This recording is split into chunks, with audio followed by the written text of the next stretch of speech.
Hello, everybody. Welcome to Together Tuesdays.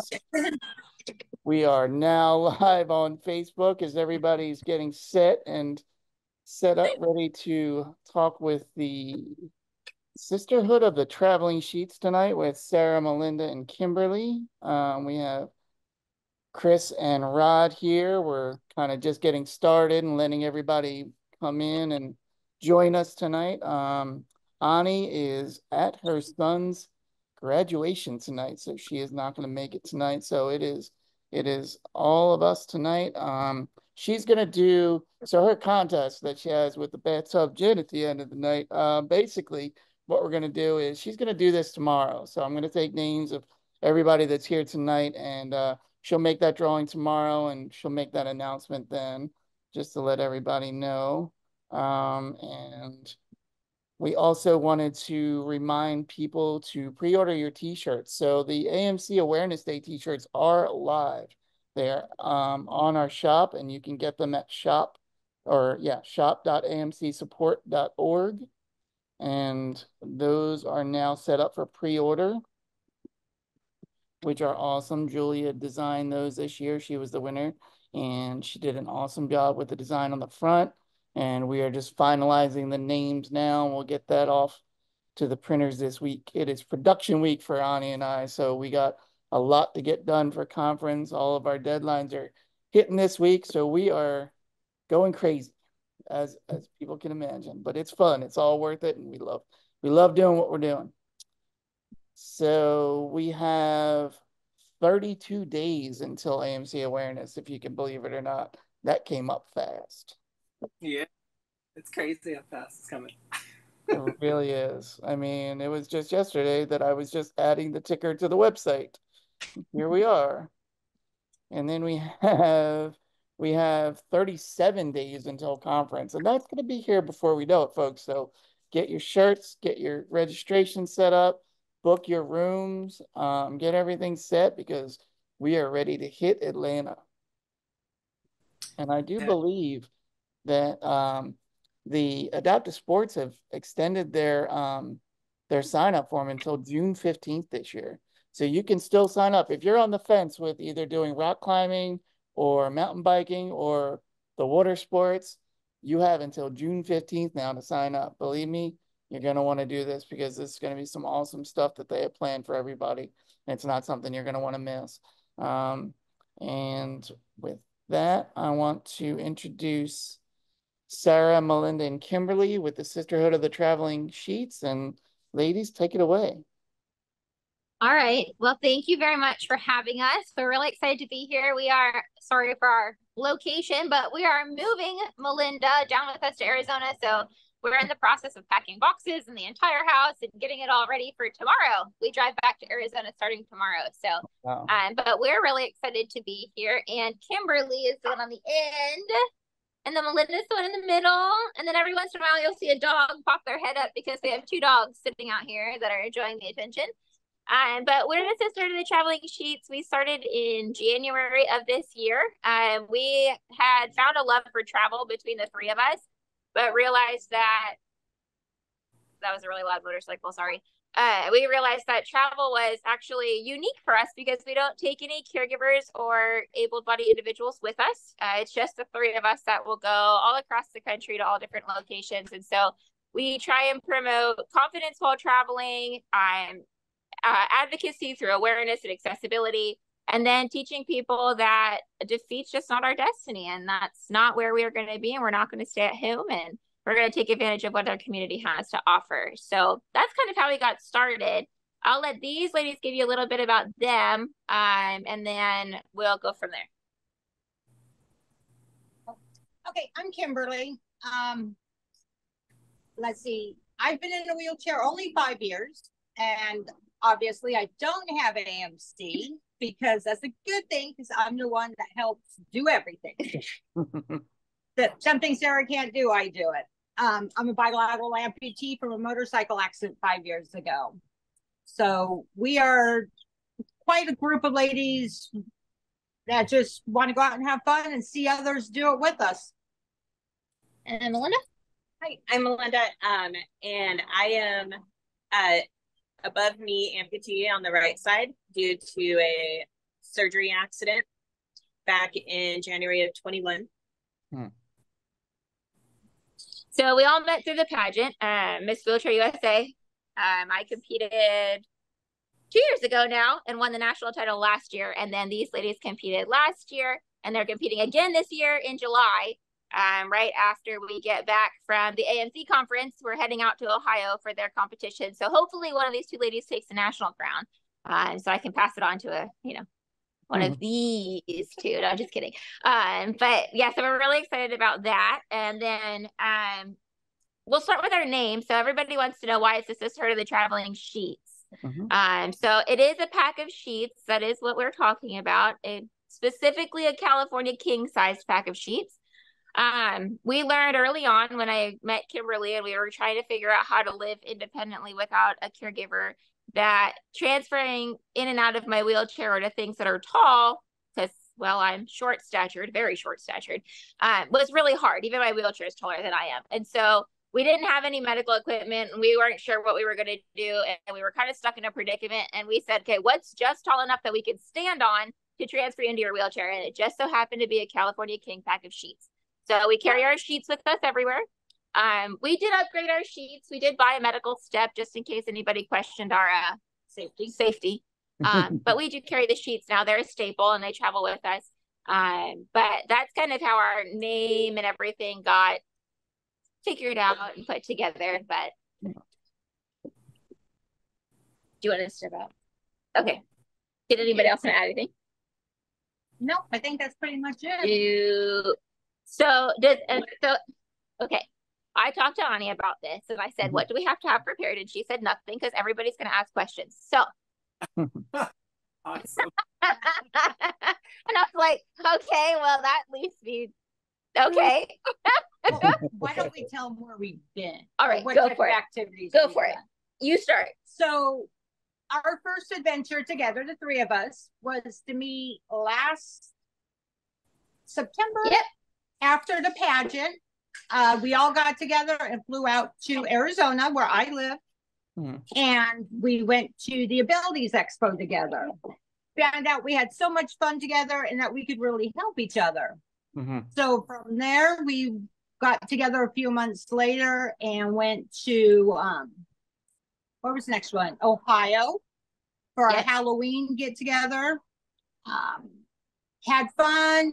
Melinda and I decided to travel down to Florida, just the two of us on the plane together. Got down to Sara in Florida, had so much fun that when we got home, we decided Melinda and Sara were moving out to Arizona with me. Because there's no way I'm going to Florida nor up here to Oregon.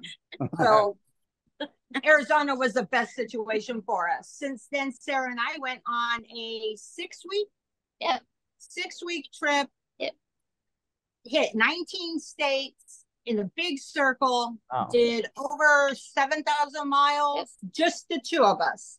Wow. And we're just getting ready to go out on another trip that's going to be almost 8 weeks. Oh, wow. And went to Colorado. Then we went to Colorado. We went to Colorado for adaptive skiing. Yeah, we went snow skiing for the first time. Well, some of us for the first time, which was really fun. We spent 3 days out there on the mountain, right? Yep. 3 days. Yeah. And then we're actually going back the end of this month, right before AMC Awareness Day. We're doing water rafting, kayaking, and mountain biking. Oh, that's awesome. Adaptive sports is definitely where it's at. If you haven't signed up for the AMC conference, adaptive sports, you definitely should. And if you, after this, follow our page on Facebook and our blog, we post where we go. Yeah. We put the dates, and we would welcome anybody to get a hold of us so we can meet in person. Yep. We do adventures with other people. We want to see what you all go through also. Yeah. How we can help you, how you can show us new things. Because I've only been in a chair 5 years. Melinda's 3 years. 30. Unfortunately. I win. We have so much to learn that we just want to see what other people can do and how they can help us. And now that we have 2 service dogs in training with us, it's going to be even more of an adventure. And we all learn from each other. Yeah. And we have fun, and we will admit when we have failures. We had one on Sarah, my first adventure alone, where she slipped in the bathroom out of her chair onto the floor, and we had to call paramedics. Unfortunately, when they got there, they didn't think it was funny that the no-legged lady was helping Sarah transfer in the bathroom. We thought it was funny. We just had a social hour on the floor of the bathroom until they showed up. It was okay. Just hanging out, wait for them. Yeah, we should have had drinks, but neither one of us could get to them, unfortunately. Oh, jeez. At least we had a phone with us. Oh, at least there was a phone there. So the key takeaway of that is to have a mini bar in every room of the hotel. Right. Yes. Yes. Okay. That's awesome. We also review hotels too. So that's another thing. If you follow our page and are looking for hotels in certain areas or cities that potentially you're traveling to, we have certain ones we love. We have certain ones we know we should never go back to. And we typically will talk about spacing, height of the bed, what packing looks like for us, how we travel with all of our suitcases, because some of us know how to pack quite a few things in our suitcase. I'm definitely a culprit of that one. Melinda behind me is also a culprit of that one.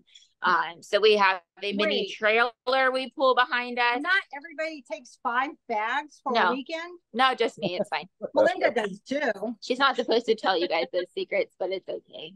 It's the ugly truth. But also by finding restrooms that, especially having 2 or 3 wheelchairs that can fit in it. With helping each other. Yeah, because we transfer, well, they transfer me, they can transfer themselves, but so 2 and 3 wheelchairs have to fit in one bathroom stall at the same time, which if you've experienced public restrooms, that's really hard to figure out. So you have to figure out which travel stops you can stop at. We just had that problem coming up here to Oregon, is we stopped at 3 different rest stops and I couldn't go to the bathroom because I couldn't get into any of them. Oh, geez. There wasn't enough space. So those are some of the things we're trying to bring to light. Like, there are people I know that want to travel and be able to get out in their community, but have that fear of, will I make it? Literally. Right. And so those little things that a lot of people don't think about or they take for granted, you know, I can walk into a regular stall and use a bathroom anywhere. Okay, great. But I have to get 2 dogs, because there's 2 dogs with us, and 2 wheelchairs into a bathroom stall so that I can go to the bathroom. So it's little things like that that we're learning as we go that we really have to take into consideration. So. And Sarah thought she used to get strange looks. You should see when we try to find a family bathroom with the 2 dogs. That they all just look at us like, okay, what are these strange people doing? What home are they from, and where's their caregiver? I mean, so how do you, what type of techniques have you guys used to locate these places? Is there like a trick to that? Is there any type, or is it just kind of you learned it as you're traveling, which places you go to, or is there like a tip that you can give people on how to go about finding those places? So it depends on what category you're looking at. If you're looking for hotels, there's a few apps we use to find certain accessible hotels. What is that one called? Access Go. Yes, one is Access Go. They're pretty good about, they know the heights of the beds, which is important for me because I don't know about anybody else, but I put my wheelchair up really high and then I just like fling myself out like a trampoline and like hit the bed pretty hard. But the bed has to be a certain height so I can roll back out into my chair. So like those things are really important. So we use apps like that to find accessible hotel rooms. We've also kind of learned, now that we're traveling a lot more, we try out new hotels to see if they're a good fit, and sometimes then they go on the not good list because they're just not a good fit. But we've kind of felt out, and Hilton hotels are typically the route we go.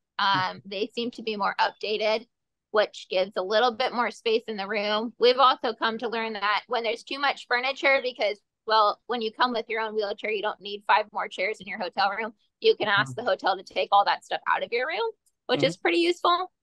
Power chairs are great furniture movers. Yes. We move beds everywhere. We move dressers. If it needs to be out of the way, we're going to get it out of the way. Yeah, it's a bulldozer, it's a forklift. I mean, you name it. You can use it for just about anything. And we do not apologize for doing it. We let them know we had to move stuff. We'll call them up and ask them to come get it. But we will not apologize. We tell them that is for our safety, our comfort. We're paying for the room. We did it. Yeah.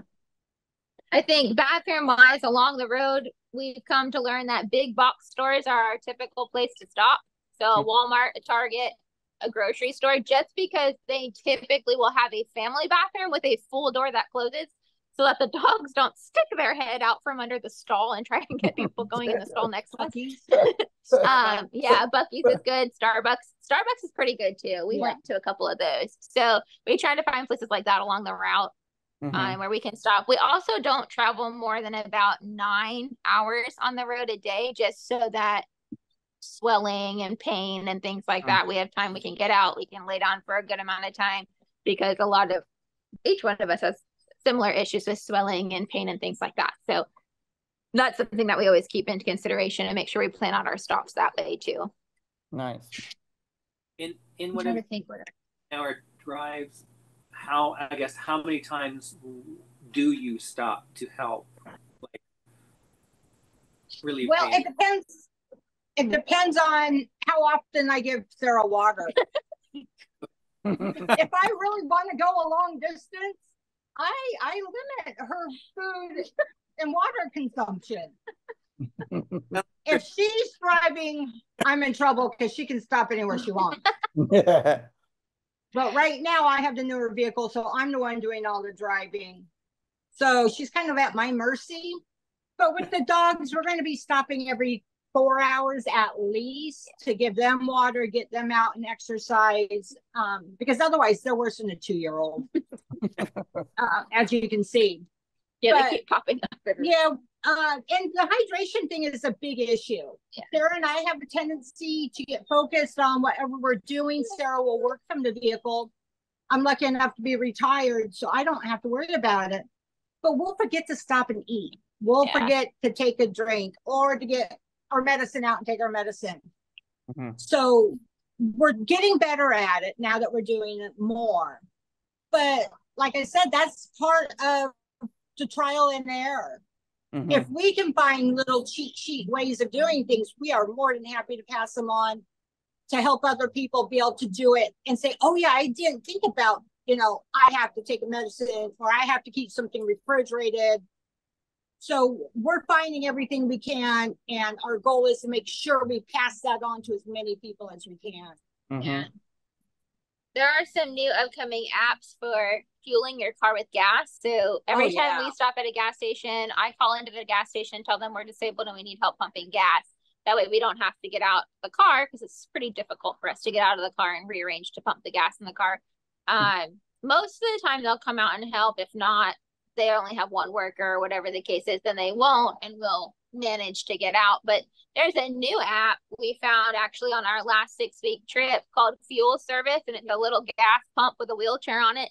And they're only at the Shell stations right now, but you can actually log into that app, click on the gas station that you're at that's a Shell, and they'll call the Shell and have somebody come out and pump your gas for you if the phone number works. So it's kind of a little cool hack. It doesn't work everywhere, and because they're brand new, like some of the Shell gas stations are like, I didn't even know that's why they were calling me. And I'm like, oh, okay, well, training might be important, but here we are. A good thing to do with the fueling is to get the fuel apps on your phone. So your credit card information is already in there. When you call and ask them and they come out, you can say it's already there. The other day, there was a station that couldn't help Sarah out, so she had to ask a stranger. We've had attendants inside the store yell out, can somebody go help pump gas, on our way here to Oregon this week, twice. And just total strangers came out and pumped our fuel for us. We didn't ask for anything in return other than we have a safe trip. So, but it's a little safer and less of a concern when you can already prepay on your phone. That way you don't have to hand a stranger your card or cash or whatever.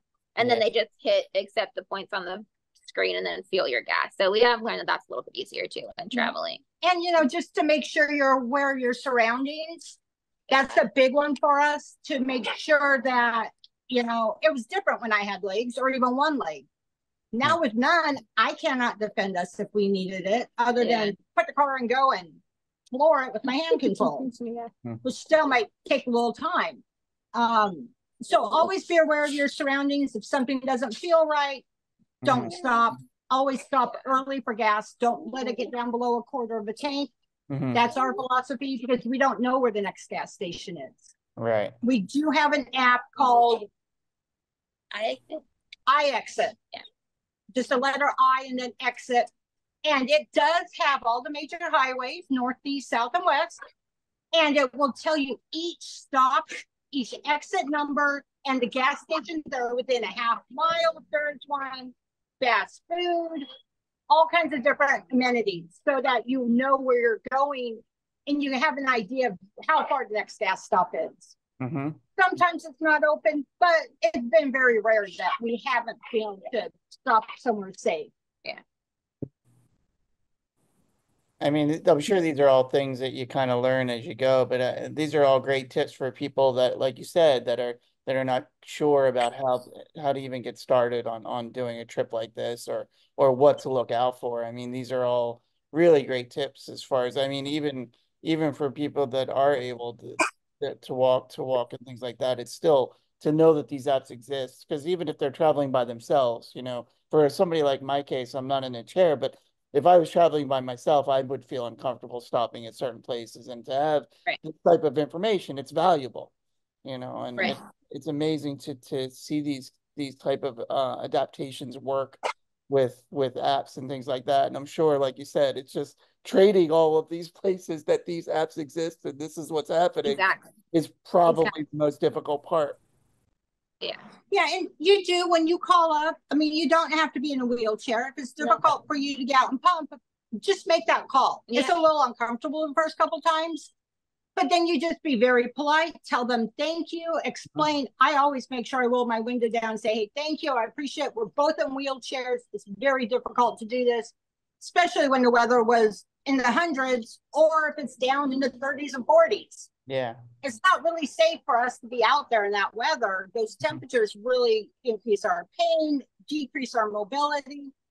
So being able to just say thank you to somebody, we're learning, is the secret to our success by, sorry about that, by making sure that we're educating in a proper way to the general public. Yeah. And even if you go for a day trip, just you can use some of these apps just to get comfortable with them. And then slowly just build your way up to an overnight somewhere. And it doesn't even have to be out of town. You can stay in town. Everybody deserves a night in a hotel where you don't have to make bed in the morning, you know, everything like that. So that's the big thing, is don't be afraid to try it.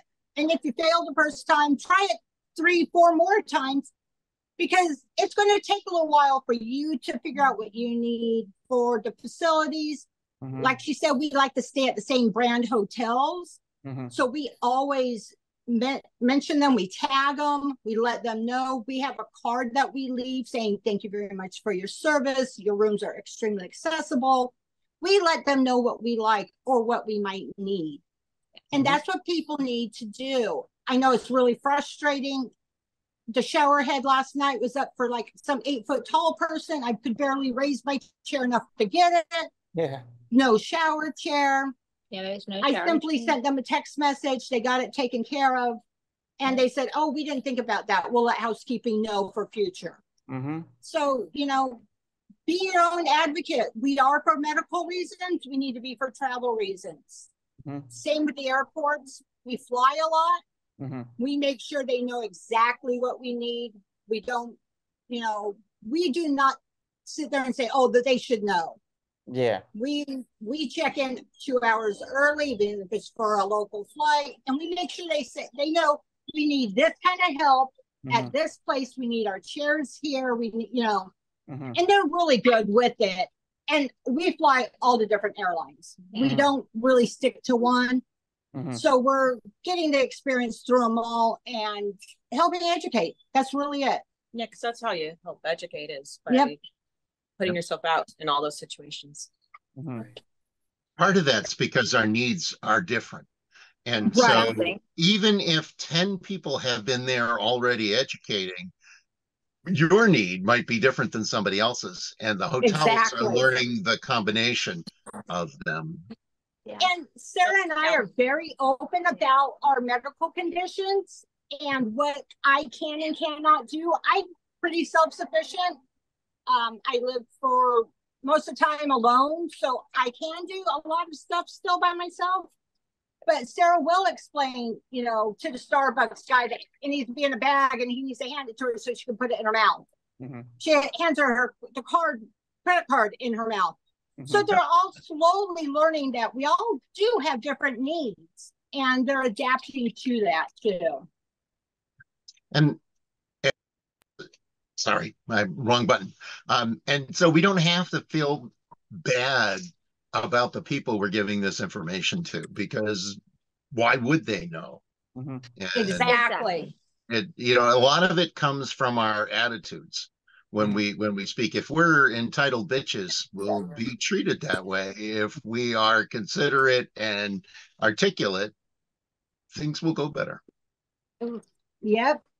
And that's, I have to bite my tongue constantly not to make a snide remark or roll my eyes at somebody.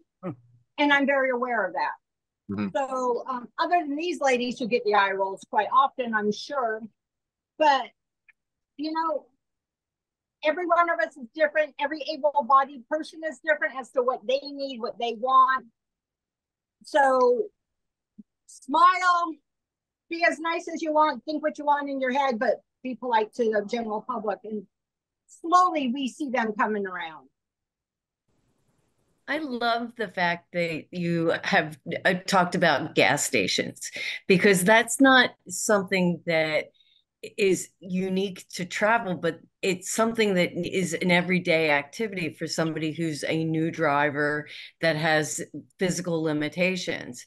And the strategies are really important to learn in the process of getting your driver's license. And I think the strategies that you're coming up with is a good life list for families that are looking to have their loved ones start driving and be as independent as possible. I love that. Yeah, we were so thankful when we crossed into Oregon, and they still automatically come out and pump your gas. We didn't have to make a phone call or anything. They were there as soon as the car stopped. We don't get that in Arizona. New Jersey also. Yeah. New Jersey, Western New York does it, I know. So there's a lot of places out there, and you can always come on to our page and share also what you've learned.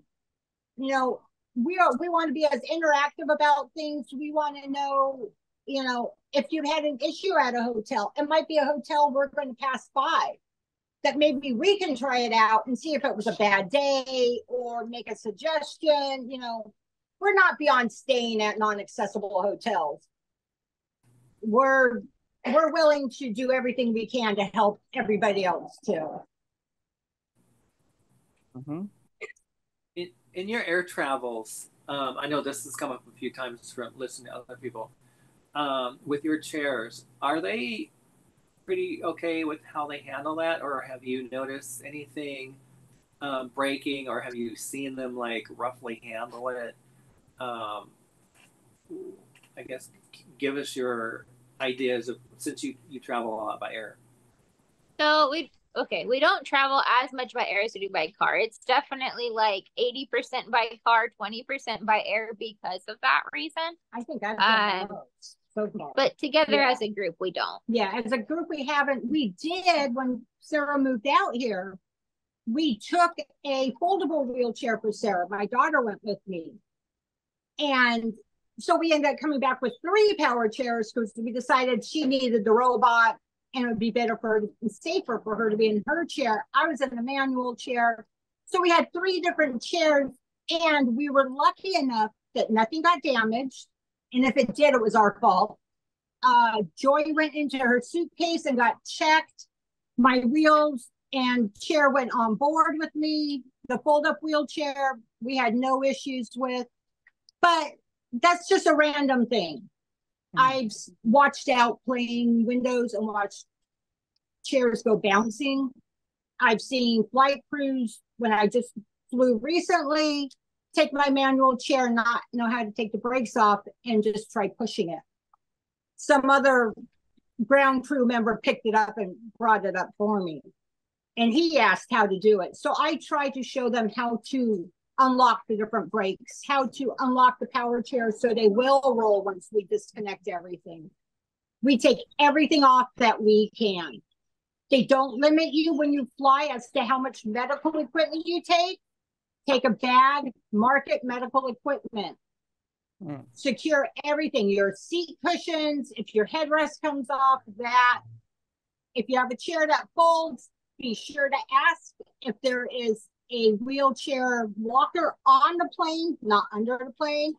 A folding wheelchair will fit. Most folding wheelchairs. Yeah, most will, when you take the wheels off, and then they can put the wheels in different places.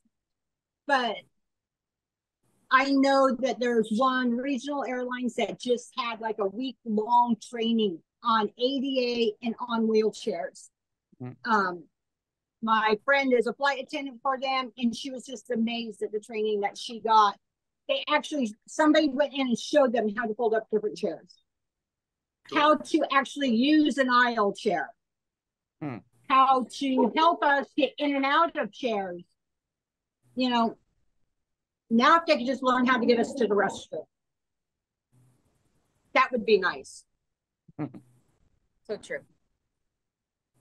So yeah, with the wheelchair specifically, it's just hit or miss. It really is. Always refer to it as your legs.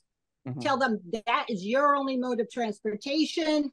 I always throw out a dollar number, which is usually more than those people are making in their day, just to remind them that these are expensive medical equipment that we're using. And you can't just easily replace them. Yeah. You know, I don't want to have to try and find a rental wheelchair anywhere I go. So it's going to just take educating and a lot of prayers. Oh yeah. And have you ever flown? Because I forget which airline it is. I want to say United, but I'm not convinced. That don't quote me on that. But I know one of them. I'd seen that they had started setting up seats where people in wheelchairs can lock into a seat location. I don't know if you guys have experienced that yet, because I know that's Delta. New. Oh, it's Delta. Yeah, it's going to be Delta. Those planes have not come out yet. Oh, okay. They're still in the manufacture process. I just flew Delta, and they were telling me that, yeah, it's going to be another year or so before we start seeing those planes here. That the manufacturers actually, they're going to start maybe overseas is what they were thinking. Don't know for sure, but, you know, hopefully that will come about. I know one of the Delta Airlines planes I flew on, I was able to take my manual chair all the way in and transfer into the first class seat. Couldn't get past the first class, but I was at least able to wheel into that first class area. So yeah, that will definitely be helpful. And once one airline gets it, you know all the other ones are going to start getting it. It'll follow suit. Yep. So Sarah, how did your pageants that you've won and everything, tell us a little bit about those now that you've got everybody else in the group here to compete. What's going on with that? Let's hear it. All right. Well, I've competed for 9 years in pageants, and I do a combination of able-bodied pageants and wheelchair pageants. I'll do either one, because I truly believe that beauty should be redefined in the industry, and that it's not just about a certain shape and a certain size with a certain hair color and, you know, nice, beautifully tan skin. It's about what's truly on the inside of the person and how well they can speak for their country, their state, their region, whatever they're representing. So I started when I was 16, and the first one I did was an able-bodied pageant. I was the only one in a wheelchair. And that kind of kicked off my career, I guess we could call it. Then from there, I did my first Miss Wheelchair America and went and competed in that one, and went on second in that one, but I was really young still. I was only 21, and I hadn't truly figured out what my passion was. I knew how to speak up for myself, but I didn't know how to speak up for others. And so I took some time to learn a little bit more about what it looks like to advocate for others and not just me. And then from there, I went and did the Miss USA system. So the one that goes to Miss Universe, which is aired on TV. I did 2 of those in Florida. Nice. And that one, that was a culture shock and a self-esteem shock for sure, because that is one of those where you're typically 5'6" and you only weigh 100 pounds and you have a six-pack ab and you look really, really stunning in a bathing suit. Yeah, that barely covers your body. And so the first year I went, I was extremely uncomfortable. And it almost felt like it was oh, how cute, she's in a wheelchair, she's competing for an able-bodied pageant. It's the way it started. And I almost left. It was only a weekend, and I got there on the first day, and I was like, yeah, I'm going to go home now. I don't want to be here. But we ended up sticking it out through the end, which was a good thing we did. I ended up making 4 really good friends from that first year. And I reached out to the coordinator at the end of my year, and I said, this is how I felt. And I kind of debriefed my whole weekend and what it felt like and how excluded and not really included I felt. I just kind of felt like that, cute extra on the side because it was cute that somebody in a wheelchair was competing in their pageant. And so she said, well, I want you to come back next year and try again. And I was like, oh, heck no, I'm not coming back. No, that was enough of a self-esteem buster. I don't need to be back there again. Right. But after consideration, I was like, okay, I'm not going to break any barriers in the pageant industry if I don't, because what's the next, next little girl who's going to want to compete in pageants? She's going to be like, oh, well, she went once and then she quit. So I was like, okay, forget it. I can't. So I went back the second year and they had completely revamped the whole system. They had made all of the opening number and choreography. There was head movements that I could be involved in and body movements. So I actually looked like I was dancing with everybody else for those. They made sure the stage was fully accessible. I had my own private accessible dressing room. I had worked harder on myself that year. So I had gotten a personal trainer. I had found outfits that I felt more comfortable in, but that I knew fit the criteria. And I really worked hard on building that confidence. And that kicked off the whole year. We ended up having 5 women with disabilities that year that competed in that able-bodied pageant. So it was really neat to see the transition of what that looks like. Unfortunately, that was my last year because I had aged out. So I didn't get to go back for a third year. I probably would have, just to see how much more it had grown from there. And then after that, I said, okay, my career is done. I'm just not going to have a national title. I can't seem to claim one, so I'm good. And then came Miss Wheelchair USA, and I was like, oh, darn, I might have to try again. So we went out for one more. And we got the title for Florida. And I did all kinds of advocacy projects throughout Florida, and then went to compete at nationals. There was 9 state and regional that competed the year I did, which was 22. And it's a little bit different than the America system. There's a interview process. There's 2 on-stage speeches that are required. There's an evening gown presentation that's required. There's a state presentation that's required, and I'm missing something. Oh, and 2 on-stage questions. Is that all I'm missing? Okay. And so all that happens within a week span. On top of, you're out in the community doing advocacy projects with all the ladies from around the country that are competing. They're running media and they're running all kinds of stuff throughout the week. So by the end of the week, you're so tired, you don't know how to spell your name, nor let alone what your speech is supposed to be for that evening. But so that year I took the title of USA, and that was it for me. I was like, okay, great. I've got the national title. That's what I've worked for the last 10 years on, and I'm good. And so that's where I stayed, and we went around the country and did a lot of different projects. We worked on, I have a brand called Wheel Life Connections, which a lot of you I know follow because that's my Instagram name, where we just work on building confidence daily and what that looks like on smaller scale. Not necessarily throwing yourself out to do something, wild or massive, but something at home. Like, what does it look like to cook by yourself? What is it like to, clean a house or do laundry or things like that, just to kind of build that inner independence and inner self-esteem before you go out into the community. And that's what we focus on. And then from there, that year, I came back last year to crown my successor. And that's when I met Melinda and Kimberly. And then they decided they were going to take off their pageant career. And so now I get to be behind the scenes and get to be their camera crew and all the fun stuff that everybody did for me my year. So that's kind of my pageant story. I don't care what celebrities say. It's nice to have your own paparazzi. It really is. Especially when they're taking pictures from a robot arm. That's even better, because then everybody turns around and looks and wants to know who you are and what you're doing. What's that shiny, pretty, cute tiara on your head for? So that's just another chance. Everything we do is going to be advocacy, and making sure we're included. Mm-hmm. And I'm sure that's got to be an amazing thing, just seeing, you know, after the first year of doing that, and then coming back and seeing all those adjustments. And I mean, think about it, the road that you paved for so many other women and that want to get involved in the pageants, that need that stuff, that need that stuff to in order to do it and feel confident and feel comfortable. I mean, you pretty much paved the way for that. I mean, that's an awesome story. Thank you. Yeah. And so now we have a book.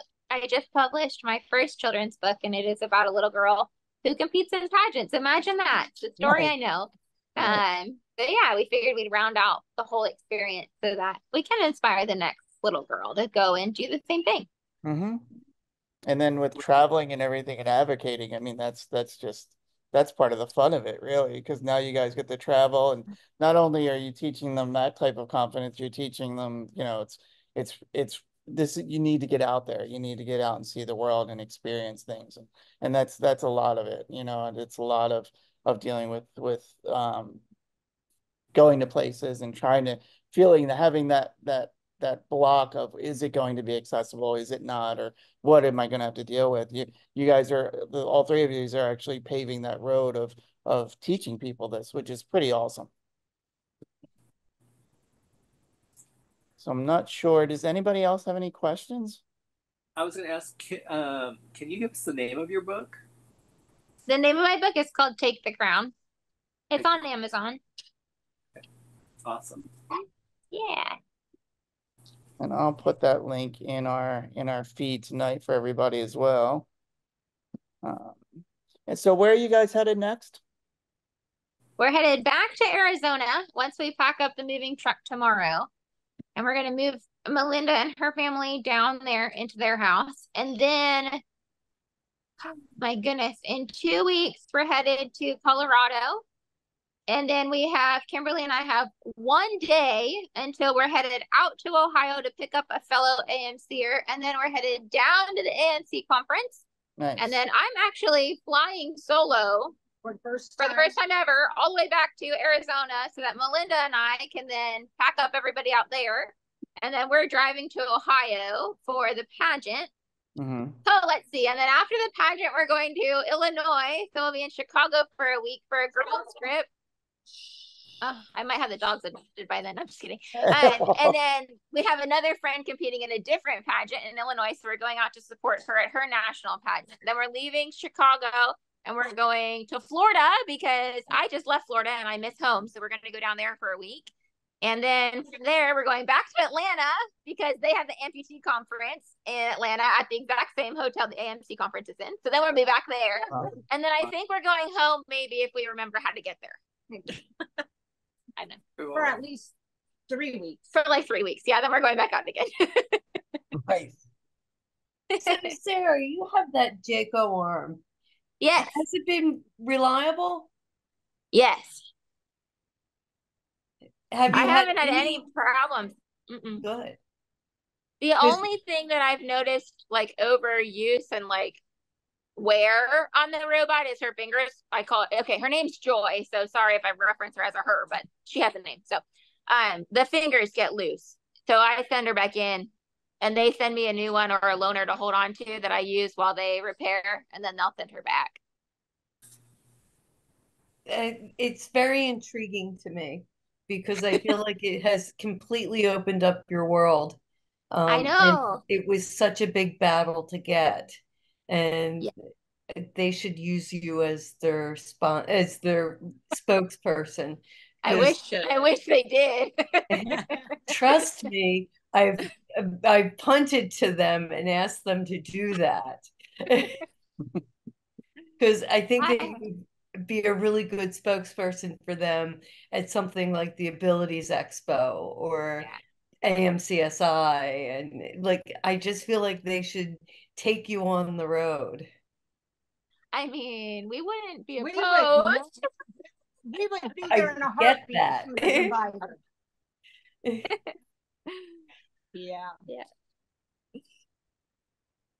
Yeah, I love the robotic arm. I think the robotic arm it definitely has. Like, I use my mouth for everything as an AMC, or like literally everything. Like, if I can pick it up without losing a tooth, it is an accomplishment for me. So like having something that can grab extra things, and sometimes I forget, and I'm halfway through a task, and one of them's like, don't forget you have a hand. I was like, oh, yeah, I totally forgot. I'm struggling over here trying to do this with my mouth. But sometimes I don't even remember she's there, which is really sad. But we've learned to use her for a lot of different things, and we keep finding things. And especially like now I'm learning like little gadgets. Like, so in the car, I have it's a car seat tray that you would put in a kid's car seat with a cup holder on it. And I put the cup in the robot's hand, and then she actually holds the cup and the tray. So while we're driving, I can hold my cell phone and a drink at the same time, because it's something really simple that I bought off of Amazon that now she can use so that I can have access to more things while we're in the car. So like there's even little gadgets now that I've learned that are simple things you'd find around the house that work really well with the robotic arm. So it's a really neat tool. That's cool. And how did you fundraise for that? Funny story. So I went on the news twice.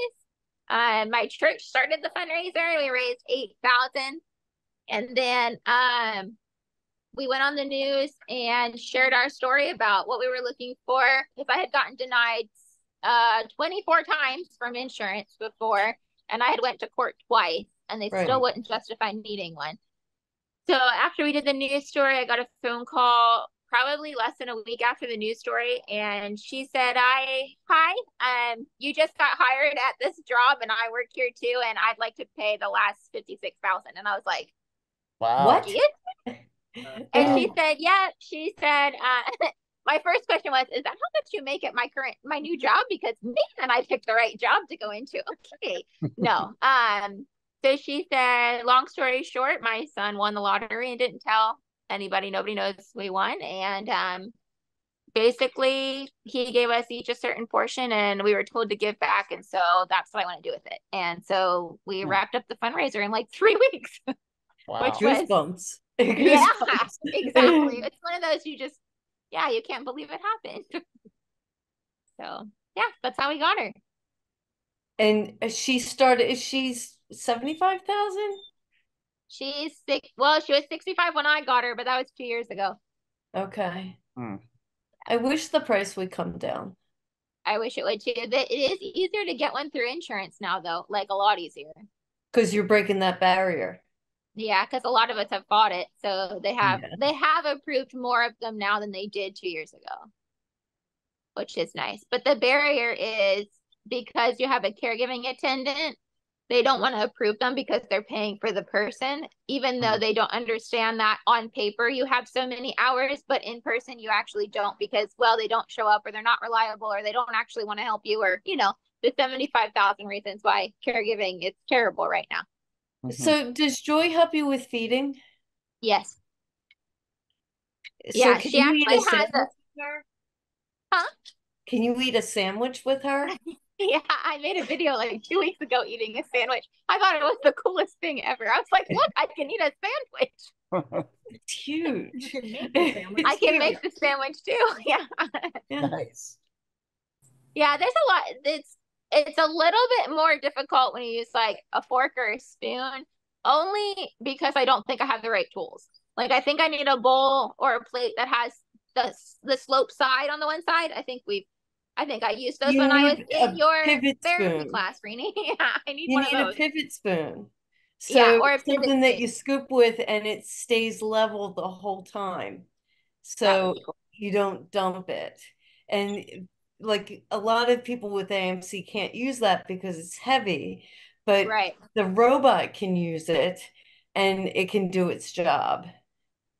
That's cool. We'll have to look for things like that. We're learning certain things like that. Some loaning libraries might have that to trial. Oh, okay. So you should look in like some of your state loaning libraries for assistive technology. Oh, okay. Yeah, that's cool.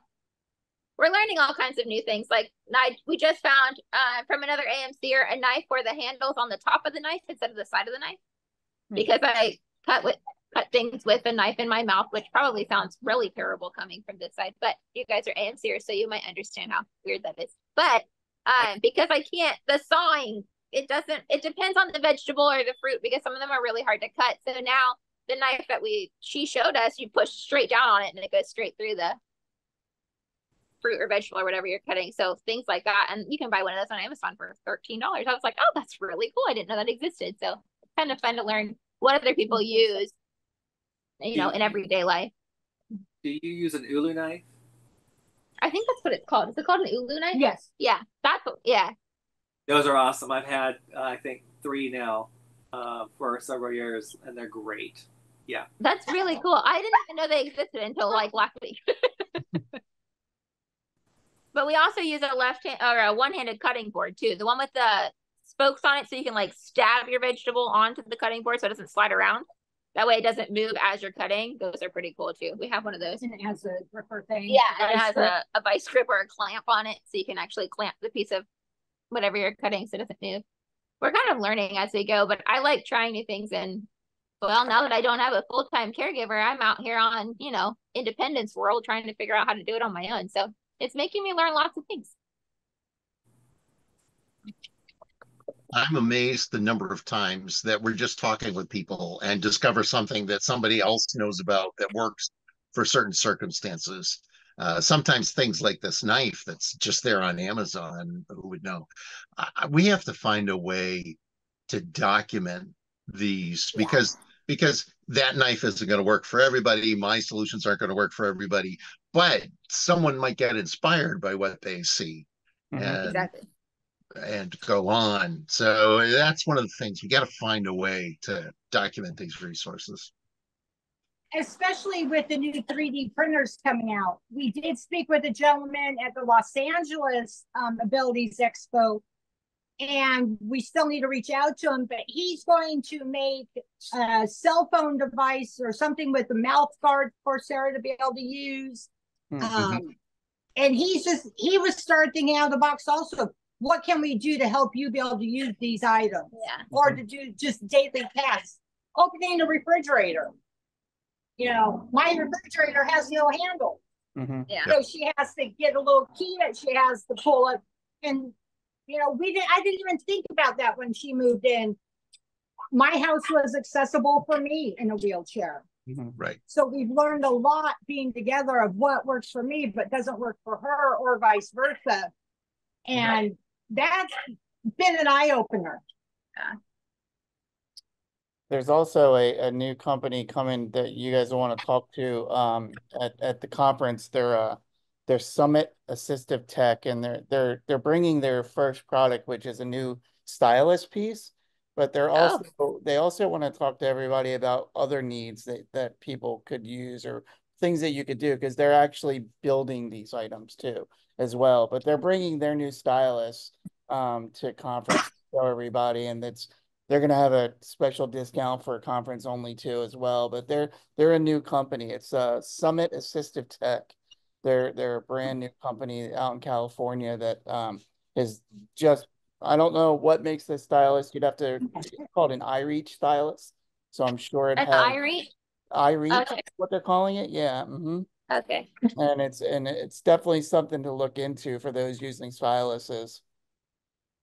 That's really cool. I use a lot of stylists, and I use them all different lengths, and I use them for everything, including my cell phone, but I use them for everything but picking up your coffee cup. Yeah. I mean, I use it for everything. I carry them everywhere. Sometimes I'll be like, where did I put this stick today? And it's, like in the bathroom or in the fridge, or, it just kind of goes with me everywhere. But it has a stylus tip on the end of it, which typically breaks off if I push on it or use it for, things I'm actually not supposed to use it for. And I've been trying to find somebody who could make one without an actual stylus tip on it, just like a stick, basically, so that I can reach further and grab things. So that's really cool. That's cool to know. So do we have any other questions for them tonight? Anyone? Well, please, we all have these bright colored shirts that Sarah has on. When Sarah and I come down to the convention, we would love for people to stop us, introduce themselves, and talk with us. Share your experiences so we have ideas of, ideas of where to go. Because one of these days we are going to take a non-working vacation. I'm not sure what year. Probably when my grandchildren are old enough to travel with us. But we do want to do that. So we're open to looking at all kinds of places to travel. Let us know. But make sure you introduce yourselves. We would love to meet you. And what would be if they wanted to reach out to you guys, like in the meantime or even after, what would be the best way that somebody could reach you guys? So you can follow us on Facebook and it's Sisterhood of the Traveling Sheets on Facebook. On Instagram, it's sisterhood_traveling_sheets. So it's just of the is missing. And then we have an email, which is really easy to get a hold of. It's travelingsheets@gmail.com. So that's probably the fastest way to get a hold of us. But we're all over the place, and we normally post where we're going ahead of time. So if we're passing through a city where somebody who's watching lives or wants to meet up, we met an AMCSI in Michigan by chance. We were walking through the mall, and him and I collided, and we were like, "Oh my God, I know you!" And he's like, "Oh, I know you too." I know. It's really cool to meet an AMCSI totally out of the blue, but it was fun, and we got to connect, and it was really neat. So we love meeting and taking people out and doing things and stuff like that. So yeah. Awesome. I just shared, just so everybody knows too, I just shared your Facebook page on this thread as well. Because that way I know, you guys could link up with everybody. Those watching at home can link up with you guys. And since everybody's going to, be coming to conference in 37 days, we will, it's so fast. And that way you guys can all link up and possibly set up, meeting times and everything else. Yeah. Yep. And if you buy her book, bring it with you and she'll sign it. Yep. Exactly. And that is also in the thread as well. So I want to thank everybody for joining us. That was a quick hour. Thank you guys so much. That was a quick hour. It really was. We'll be here again next Tuesday night. I want to thank everybody tonight.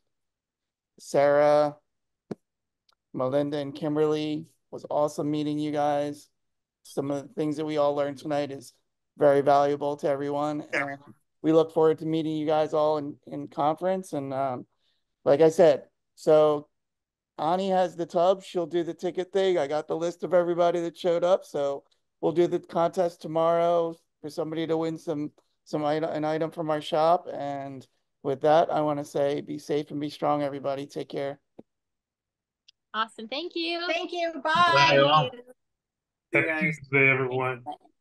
Thanks for sharing. Good night.